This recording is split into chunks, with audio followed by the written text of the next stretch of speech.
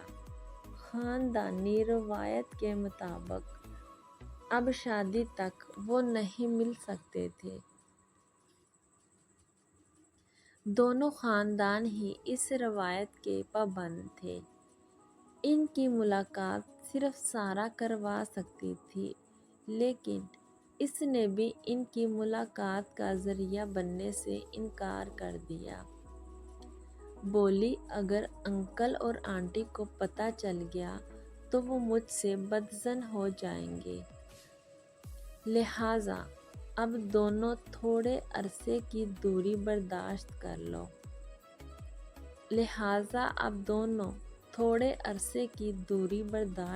لو۔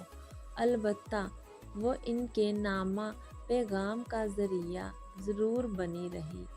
جب بھی سارہ سالار کا خط ماہم کو لا کر دیتی، وہ اس کے ہاتھ چوم لیتی اور کہتی، تمہارے بغیر تو میں مر ہی جاتی۔ اس زمانے میں موبائل فون کا رواج نہ تھا، اس لیے خطوط ہی آدھی ملاقات کا ذریعہ ہوتے تھے۔ اب اکثر ماہم کے پیغامات پہنچانے کے باعث سارہ کو سالار سے ملنے کا موقع مل جاتا تھا۔ اس پر تو سالار سے ملنے پر کوئی پابندی نہ تھی، جب چاہتی اس سے ملنے چلی جاتی۔ بار بار کی ان ملاقاتوں سے سارہ کا دل سہیلی کے منگیتر کی جانب مائل ہونے لگا۔ اسے سالار سے ملے بغیر چین نہ آتا۔ سج سنور کر جاتی تو سالار کو بھی اس کی طرف دیکھنے کا موقع ملتا۔ اب ماہم تو نگاہوں سے اوجھل ہو گئی اور ایک اور لڑکی مسلسل روبرو آتی رہتی تھی۔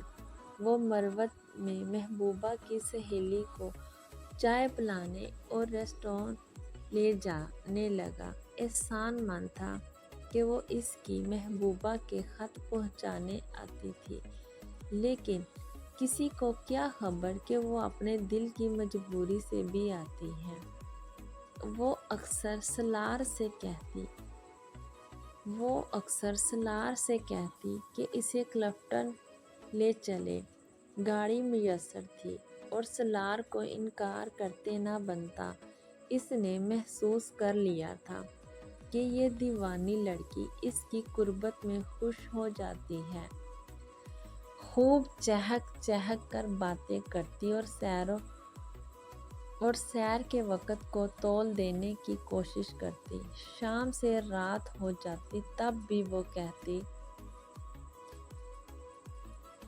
ذرا اور رکو، ابھی سیر سے جی نہیں بھرا۔ تمہارے کون سے ایسے کام رکے ہوئے ہیں کہ جلدی کی دہائی مچا رہے ہو؟ پہلے یہ گھومنا پھرنا کبھی کبھار ہوتا، لیکن اب روز ہونے لگا۔ ایم اے کے امتحان ہو چکے تھے اور رزلٹ بھی آ گیا تھا۔ سالار اسی شہر میں نوکری کی تلاش میں تھا اور باقی وقت بیزار ہو کر گزرتا تھا۔ ماہم سے تو پردہ ہو چکا تھا۔ وہ جب اس کے گھر جاتا تو ماہم اپنے والد اور بھائیوں کے لحاظ کی وجہ سے اس کے سامنے نہیں آتی تھی، لہٰذا یہ خلا سارہ کی کمپنی سے پورا ہونے لگا۔ ادھر سارہ کی زندگی میں بھی کوئی رنگ نہیں تھا سوائے تنہائی کے، جو اسے تھکا دیتی تھی۔ شروع میں تو وہ سالار سے ملاقاتوں کی باتیں ماہم کو مزے لے کر سناتی، لیکن پھر اس سے باتیں چھپانے لگی۔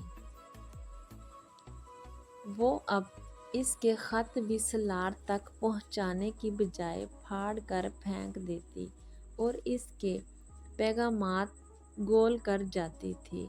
ماہم کریدتی تو کہتی، تمہیں کیا مشکل ہے؟ شادی میں دن ہی کتنے رہ گئے ہیں، اتنی بھی کیا بے قراری؟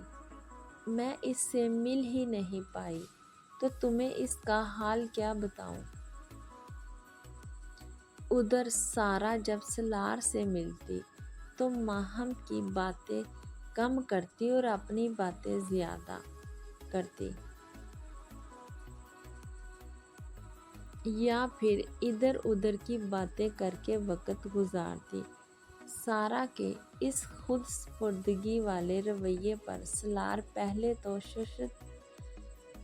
ششدر ہوا، لیکن پھر دل لگی کے طور پر انجوائے کرنے لگا۔ اس نے سارا کے سامنے اپنی منگیتر کا ذکر کرنا چھوڑ دیا اور اس کو مد نظر رکھنے لگا۔ وہ محض سارا کو خوش کرنے کے لیے ایسا کر رہا تھا، لیکن یہ لڑکی اس دھیان میں ایسی پکی ہو گئی کہ اس نے ماہم کو اپنا رقیب سمجھ لیا اور اسے سالار سے دور کرنے کے طریقے سوچنے لگی۔ دونوں خوب گھومتے پھرتے اور آپس میں یوں وقت گزارتے جیسے ان دونوں کے درمیان ماہم تھی ہی نہیں۔ سارا نے سہیلی کے منگیتر کی قربت حاصل کر لی تھی۔ وہ اب ماہم کو راستے سے ہٹانے میں کسی قسم کی شش و پنج سے کام نہیں لے رہی تھی۔ سالار تو سوچتا ہی رہ گیا اور اس خود غرض لڑکی نے جو کرنا تھا کر دیا۔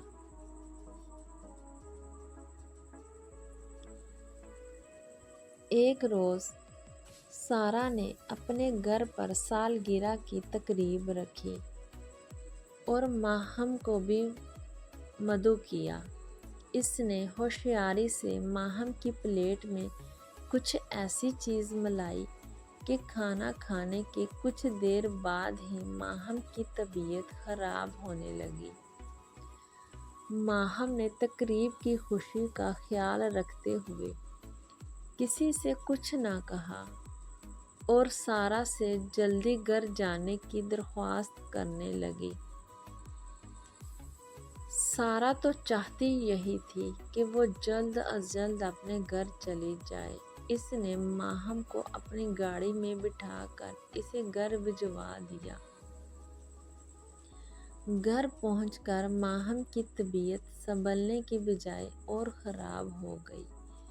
اس سے متلی ہونے لگی تو اس کی ماں نے کہا کہ بیکری کی چیزیں کھانے سے شاید فوڈ پوائزننگ ہو گئی ہے۔ وہ پڑوس میں گئی تاکہ شوہر اور بیٹے کو فون کرے کہ وہ دکان بند کر کے جلدی گھر پہنچے تاکہ ماہم کو اسپتال لے جا سکیں۔ دکان زیادہ دور نہ تھی، لیکن باپ اور بھائی کے آتے آتے ماہم نے گھر میں ہی دم توڑ دیا۔ کسی کو یقین نہیں آ رہا تھا کہ وہ اتنی جلدی اس دنیا سے چلی جائے گی۔ ان لوگوں نے سارا پر شک نہ کیا اور یہی سمجھا کہ اتفاق سے ان کی بیٹی زہر خورانی کا شکار ہو گئی۔ انہوں نے رو دھو کر بیٹی کو دفنا دیا۔ عجب اتفاق تھا کہ جس روز اسے دفنایا گیا، ایک ہفتہ بعد اسی دن اسے دلہن بننا تھا۔ لوگوں نے اس حادثے کو نصیب کا لکھا سمجھ کر والدین کو صبر کی تلقین کی، لیکن ماہم کی موت کی خبر سالار پر بجلی بن کر گری۔ وہ حقیقت میں ماہم سے محبت کرتا تھا، سہیلی سے تو محض دل لگی میں پھنس گیا تھا۔ وہ بہت افسردہ ہوا اور خوب رویا۔ اس کے آنسو پوچھنے اور اسے تسلی دینے والی بھی سارا ہی تھی۔ سالار نے سارا پر شک نہ کیا کہ وہ اپنی سہیلی کو زہر دے کر مار سکتی ہے۔ وہ سوچ بھی نہیں سکتا تھا کہ بہترین سہیلی جو ہر وقت ماہم کے ساتھ رہتی تھی، اسے نقصان بھی پہنچا سکتی ہے۔ کچھ دن وہ بے حد افسردہ رہا اور اس دوران وہ سارا سے مل کر ہی دل کا سکون پانے کی کوشش کرتا رہا۔ بالآخر اسے سکون دل میسر آ ہی گیا۔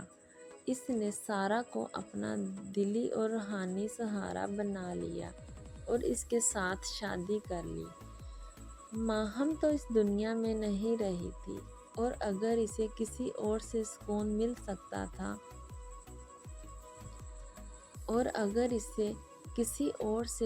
مل سکتا تھا تو وہ سارا ہی